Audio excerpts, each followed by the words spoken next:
All right, ladies and gentlemen, we are here live in the state of Arizona to have on the call today the Abraham team, which includes Abraham Karoline Becnel, both on the call today. Welcome to the call, folks. Thank you so much, Rick. It's a pleasure to be here. Yes, indeed. Pleasure to have you guys. Well, let's start out. Ladies first, tell us a little about yourself, how long you've been doing this wonderful thing called real estate. So I've been in the business for almost 3 years. I had the pleasure of working with Stan for majority of that time. I moved here from Florida, small town, and I just wanted a new change and really wanted to get into real estate. And like I said, from a small town, it's hard to find your spot. So I said, let me go to a big city. I live here. I know it's safe. I know it's growing. I know there's a ton of growth coming to the West Valley. That drew me back. And, I got my license, hung it with Berkshire, met Stan, and he's been the best mentor, teammate, and honestly, best friend I could have asked for. I've been blessed. Thank you. That was very nice of you to say that. I mean, yes, she means it too. You could tell you guys are a great team, and from your social media to the business you're doing. But Stan, tell us a little about yourself, please. I started back in 2004 with Century 21, and I've been part of the same brokerage. As you know, we migrated from C21 to, what was the other one in the middle that Mark Stark took over? Prudential, thank you. And then from Prudential over to Berkshire Hathaway. Loved every minute of it. I've had a great mentor, Lima Perkins. She taught me everything I know. And I already came from a strong work ethic. Being in the restaurant business, it's tough work. And then I was a manager at the Renter Center. So used to managing people, but now I'm managing myself. And I found it a little easier. I don't have to rely on other people. So, been through the ups and downs in this market, survived it by adjusting and adapting. So, yes, you can teach an old dog new tricks if you want to survive. That's right. You better, right? Well, yes, you do. Well, you've been in the business a long time. I wouldn't say you're an dog, but you definitely have been in the business for quite a while. And, I've been in quite a while myself, too. In 1985, I basically got out of college. I only went for 2 years and got into this business, and I've been in it ever since. And you said one of the key reasons why, because when you're working for somebody else, it's always somebody above you. If they like you, it's great. If they don't, and, where in real estate, you work for yourself. It's like you put a day in, you get paid eventually as long as you keep going. But it's the ultimate equalizer too. It doesn't matter how old you are, what sex you are, what nationality you are. If you do the job properly, you're going to do very well in real estate. You get paid what you're worth, and the most valuable vote is your own, right? No, it is. That is 100% accurate. And Rick, you've been coaching me for a very long time, and I'm a true believer in the do the things that are monotonous, but do it faithfully, and then the results will follow. Just have faith that good things will come. Sometimes I got to go off blind faith. Yeah. And hey, here I am. You were doing it one way for a while. That you got in my coaching, and the one thing we focused on from the beginning was getting you to systematically just stay in touch with your sphere, which at first was a little tough for you, but now, especially with the help with your new, as I call her, the Energizer Bunny back there, Caroline, is with her, you're doing all the good stuff now too, right? Yeah, it's she's brought new ideas, new blood, new media marketing to the team, and very valuable. Very happy that she's able to grow the team. But we're always looking to improve. We have some cool stuff happening this year. In fact, next month, some stuff that we've. I'm so excited. Let's give a little teaser. Let's give a teaser. What can we give them? Yeah, let's hear it. Your friendly Your neighborhood. spidey senses are going to tingle? Yes, your spidey senses are going to tingle soon. Yes. Yes. Your spidey senses. Yes, I love it. Yeah. So, come on, Karoline, give us more of a teaser about what you're talking about. Well, we do a lot of events for our clients, and that's also a way that we can prospect to, inviting new potential clients that we may have met at open houses or just in, friends. Hey, we've got an ice cream social, or hey, we're doing a dog park event. Bring your dogs. We've got nail trimmings for them and goodie bags. But we wanted to figure out a way where it's hot. How can we get people together? And who doesn't love your neighborhood friendly Spider-Man? So we partnered with someone, and you may or may not get a chance to watch the movie on the house. Huh? Wow. That would be great. I'm super excited about it, and we'll probably have like a best costume contest, and I want Stan to dress up as Spider-Man. There you go, Stan. Stan, you can be Spider-Man. Well, I think I'll be one of many that morning dressed up as Spider-Man. Yeah, it'll be fun. It'll be really cool. So yeah, this is just what event is this now? The third one of the year? This will be the third one, and then we'll do our pies. And Rick, I do want to tell you one little thing that I know that one of the questions was our real estate goals, and another thing that Stan and I have really been focusing on is farming, because we do the open houses, we do the calling, we meet with our clients, we do the events, but we didn't have a designated farm. And as much as that was hard to pick between a couple of different areas, but we've ended up picking Stan's neighborhood because he lives there and we do a lot of business over there. And we've been very consistent with the pop buys. We've got 110 families that we meet every month, give them a little goodie, and hopefully we'll see some fruits of that labor. But if not, at least they know we've got a resource for them. Yeah, and we know it's a long commitment. We know it's going to be at least a year before, somebody reaches out, and that's okay. Right. We get some steps into this thing as well.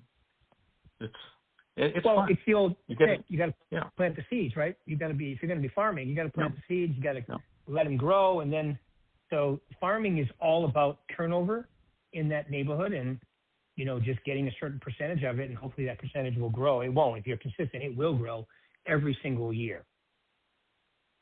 Yeah, and doing some direct, specific marketing on the pop buys, folks most likely to move, that helps as well. So it's nice to have our title companies able to help us narrow the audience, so we are a little bit more targeted than just a shotgun approach. Yeah. Good. Yeah, you guys are always mixing it up, Your sphere obviously is the most important group, but farming is another group. And Karoline, if you want to get crazy, all right, look for the, like I always say, take your farm, multiply the circle by 2 or 3 times, and run the old expireds for the last 2-3 years in there and give them a call or stop by with a package. I mean, you guys will clean out. There's so many homes that have been in the last couple of years that haven't sold that are just waiting. They're all waiting for the interest rates or something to happen.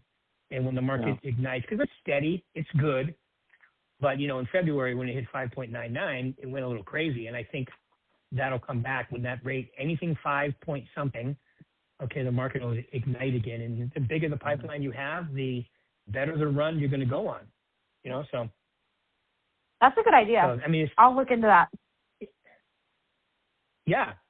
Hi, this is Karoline from, San Abraham team, blah, blah, blah. And we just, hey, I noticed the listing on your home expired a couple of years ago, didn't sell. And, while your home was on the market for 6 months, we sold 6 of our own. I'd love to come over and show you how we did that. That's an easy conversation to have too, isn't it? I think it is. So easy, right? I would say yes. There you go. Yeah, especially if people have given up after 2 years.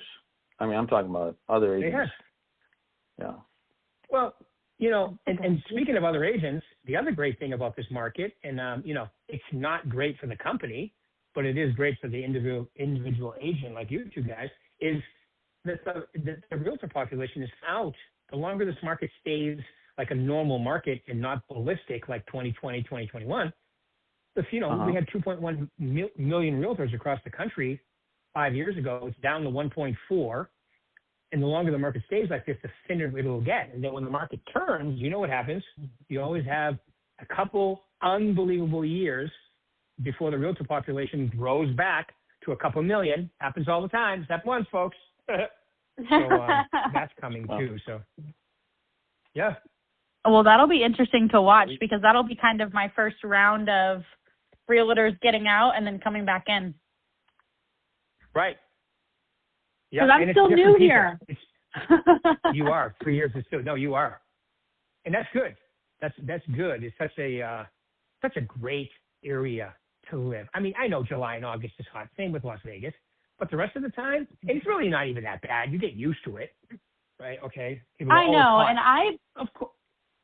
I appreciate the sunshine. 300 days plus of sunshine, you can't beat that. Coming from Florida, where it's tornadoes and tropical storms and hurricanes, you can't beat it. They all told me I was crazy for coming out here, but they're crazy. You tell them, Karoline. I love it. Hey, what's not to like about our state? Low taxes, no tornadoes, no hurricanes, no earthquakes. Yeah. And, every time I land at the airport there and go somewhere, like to one of the offices or whatever, the roads are new. They're very well done. Yeah, you have a little traffic once in a while, but everything is just so planned out and good. Just like in Las Vegas, it's the same way. But, the East Coast, where I come from too, I mean, everything's older. It has its character and its wonderfulness, and it's still great to go visit. But for a place to live, the Scottsdale, Phoenix area and Las Vegas are pretty damn good areas year round for so many reasons. And taxes, that's why, I mean, you own real estate here and there, it's going to change because we're growing because of that. And pretty soon, like Phoenix definitely is a real city. And Vegas is just about there. When I moved here, I used to call it the fake city, 15, 16 years ago. But it's not really a fake city anymore now because we have more than just casinos. We have people that have moved here and so forth. And that's the other thing, too, is our company is having the tri-state deal is great for you guys to send back and forth referrals and keep busy. But let's get into some questions here now. So let's start with you, Karoline, newer to the business and so forth. If you could give anybody advice based on what you guys are doing, what would be your top couple things you would tell them to focus on to be a success in this business? Well, it's overwhelming when you first start because there's so many things you have to do and get set up, like your email signature and LinkedIn and Google page. There's so many things that get overwhelming. My number one go-to advice is find someone that you connect with in your office or you connect with on social media. You need to find someone that will hold your hand because it's overwhelming. Like I said, you don't know where to start. And seeing someone how they do business and you like the way they do business, plug in with them, ask to shadow them, take them out to lunch, ask them questions. Honestly, being an observer and a shadower is my next tidbit. Go to open houses, see how other people do open houses, sit in on meetings or calls. Hey, I'll be quiet, but I'd love to hear how you handle that call with your client. How do you communicate? Because you don't know. And just going to all the classes. Our company has many, many meetings and classes and opportunities to learn and just get immersed in the real estate language.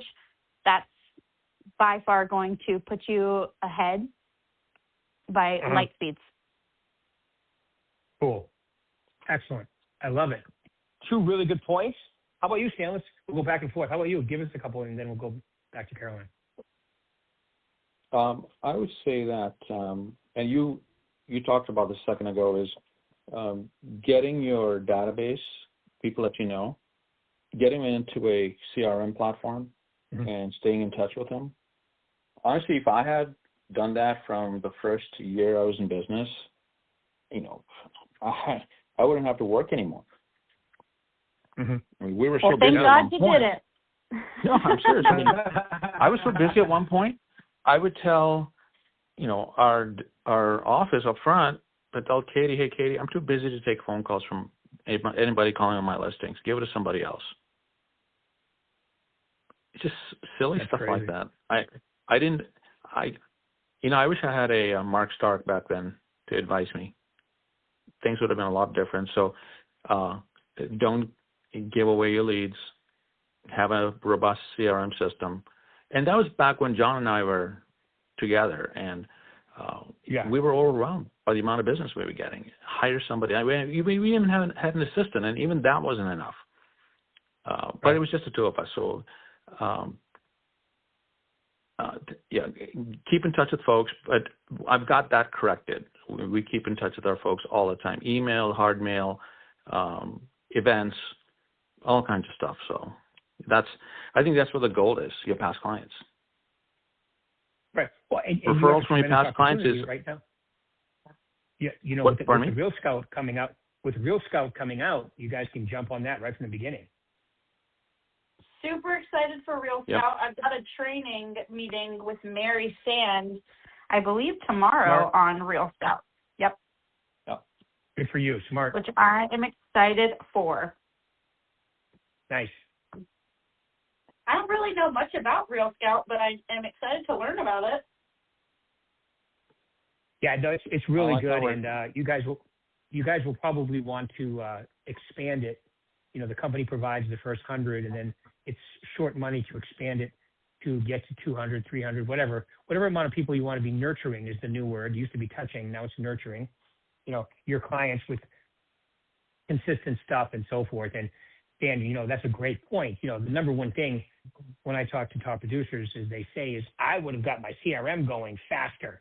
Some of them still don't have it going, but to have that organized and going, and for a lot of people that's their retirement too. I mean, even semi-retirement I would call it, because you got that CRM organized and so forth.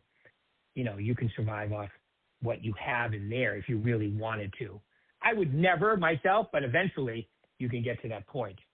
So give us another one, Stan. So CRM, get your past clients organized and so forth. What else can you tell them? Okay. I don't think I've told this to anybody else, but when Mark Stark had first bought us out and he visited our office, he asked me, so how many appointments are you taking today or this week? And I looked at him like, what is he talking about? Because I was doing a ton of REO business, and they were coming to me because I had accounts with a ton of different banks. Yes, I did prospect for them, but that was a different way of thinking. He was, going out there, getting the business, asking people, meeting with people. So that was all the activities we're doing, like the open houses. Caroline, what did we do last year? 100 open houses? Yeah, we did over 100. And if, we do about 2 a week, for 2 hours That's each. great. And, we advertise it, a week ahead of time. And it's a pure numbers game. Let's see, we closed, 3 or 4 deals? Oh, no. We did more than that. We did like 5 to 6 deals last year, just strictly from meeting people at open houses and converting them. And then we would get listings from that and then get some more open house leads. So it really does blossom into a really cool flower once you follow up and, put them in the CRM. It helps. But you can't just do 1 open house or 2 and then nobody shows up and get discouraged. You have to do a lot of them. It's all in, like you always say, Rick, it's all in numbers. It's a pure numbers game. Eventually somebody's going to, like Brandon, our manager, goes, hey, when he's trying to date somebody, he'll ask 100 girls and one of them will say yes. But if you only ask 2, he wouldn't have anybody, He's like, you got to ask more girls to dance. Yeah, I got to ask more girls to dance. Right. And one of them will say yeah. Right. Well, 2 things. You got to go to the dance with the most girls, and then you got to ask. Yes, exactly. No, it's so true, right? Yeah, and there's no magic. No. You guys have incredible numbers in your market, too, because it's a really big market and growing every single day. So, the opportunity is definitely there. Well, and with the big semiconductor, the TSMC with Amkor, all happening in the Northwest Valley, it's the amount of money, the hundreds of billions with a B, sinking into where we are located. That's going to have ripple effects that I don't think most people understand. I don't understand it, but I know the good things are going to happen. And yes, we are a couple months out from that being broke, but it'll be good. Sorry, Rick, go ahead. Yeah, that's the one you can see from route. What is that one route that comes from Vegas it's like its own little city, it looks like, going in there. So when you come down on I-17, there's a 303 freeway that goes towards, and you can see it right off I-17. It's the most advanced chip factory in the world, the TSMC plant. Intel sends their designs there because Intel's not as sophisticated. Yeah.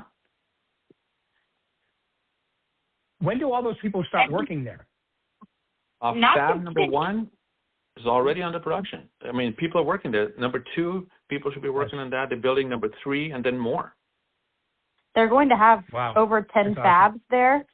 And not to mention the people that are going to help build the rest of the fabs, they need jobs too. And they need houses. So what we're doing open house, it's not just people working at the TMC, it's, we're helping build the TSMC. Because this isn't just a 1-year project. This is going to be several years of development, growth. There's going to be a Costco, a Marriott, and a Hilton hotel. It's going to resemble Desert Ridge.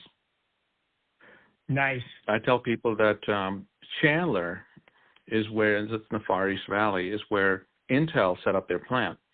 That was back in the 80s or earlier than that. Intel is still improving and adding stuff because as technology changes, they're constantly updating the equipment. So this is going to be a constant source of, they'll need employees to either rehab the place or build another one. So, yeah, I am very bullish on the North Phoenix market. Yes, things are slow right now, but you just wait. Good things are coming. Oh, no doubt. No doubt. It's such a great market too. And, you got good things already there and you got more good things coming. All right, Karoline, back to you. What do you think? One more piece of advice for our lovely people out there today. I would say, again, back to I empathize with that newer agent just starting and not knowing what to do. And it's overwhelming. And I think I said this last time, but it's mindset. I mean, you've got to have faith. And for me, I have faith in God, and I know God wants me to be here and work and help his people. But being a happy and positive person, that's what people want to work with, because selling a home is stressful. Buying a home is stressful. They want someone that can be a light and brighten this experience up. And that's just what I try to be. And keeping your mindset helps. Working out, eating good food, drinking water, not going and partying all the time. Just do the things that will make you healthy, so that way you can be a healthy person to help people. And then that'll help you attract good people. So that's what I would say. Take care of yourself. Be happy. I love it. It's so true. And you always attract, the old saying, right? You vibrate at a certain level, you attract the same type of people. And being that person is such an important part.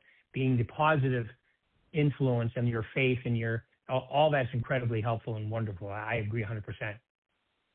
Good job. That's my advice. Because you'll go crazy if you don't have it. Right.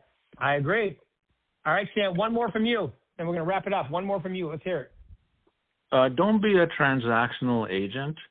Yes, you need to make the money, but please look out for your clients first. When I show a house, I always tell my clients the good and bad. I tell them, hey guys, there's nothing perfect, okay? Just like there's no perfect husband and just like there's no perfect wife. I try to put it in different terms so people can relate. And if it's a married couple, they look at each other going, I get it. And I said, look, I'm going to point out the good and the bad in every house. And then you have to decide if it's, if this is the house for you. I want them to understand that I'm not just trying to close the deal and collect my check. And I tell them my goal after we close on this house is that you're so happy that you will tell your friends and your neighbors about me. I want your referral business into the future. I'm always here for you. I'm not a one and done guy. So I will do whatever it takes so you refer me to somebody else. And I truly believe in it. Yep. Awesome. And you have to kind of train them to refer. So that's a good way to do that. That's another good advice. Train your clients to refer you business because they don't think about that at all. They don't. Yeah, and if you don't ask, it's like, oh, I don't want to bother them. I don't want to, they're busy, So I agree 100%. I just had someone tell me that I looked too busy. So, yeah, tell your clients you've got time for them. Definitely. And one way you do that is by staying in touch with them or having the events that you guys have and inviting them and, dig deep, like if you're sending out the neighborhood reports and the newsletters, ask them, hey, who else do you know? Because everybody has a sphere. They just don't call it that. Who else do you know that would love to get these neighborhood reports and these newsletters and updates on the market? And people will I learned that from my financial advisor. He used to send me like once a quarter a blank sheet. Hey, Rick, he would always wait for the market to be up and send me this nice, synopsis of what. And by the way, if you know anybody else that can help, and there would be like 5 little name, address, phone number, email address, name, address. And I would fill them out now and then. In fact, that's how long ago. And fax it back to him. I just sent to you. Wow. Caroline, a fax machine is this thing. It had curly paper in it. I'm just kidding. Hey, you gotta tell me about how you used to have MLS on a book, like a phone book. Yes, it's right. It's exactly right. I've been in this business since before computer. Right? We had MLS books, and we didn't even have lock boxes. Could you imagine driving to another agent's office to get the key, show the property, then bring it back? That's what we used to have to do. Yeah. Wow. And if you're showing multiple houses, like how are you keeping track of the keys? Exactly. That's why a lot of agents used to meet you at the property. Yeah, a lot of agents didn't like that, so they'd meet you at the property. Well, that's fair because they probably lost the keys a million times because, I've had agents where they walked off with the key. How about this? I was showing 10 rentals. This family was relocating out of state from Florida. I showed 10 rentals in one day. I left with the wrong key, put that key in a different lockbox, had to go back and backtrack and put the right. It's a mess. I would have lost it. Oh my God. I would have lost my mind. I would have lost All right. it. Well, we got to wrap it up. Folks. You guys did a great job. Great nuggets. Awesome stuff. All right. I just say, thank you very much, both of you, Dan and Caroline, for taking your time out today to do this. I really appreciate it. Really good nuggets. Everybody, I'm sure, will learn from this. And you guys have a wonderful rest of your day. But thank you. Yeah, you too. Thank you, Rick. Bye, everybody. Bye, Rick. We'll see you guys. soon. Bye-bye. Thank you. Bye-bye, guys.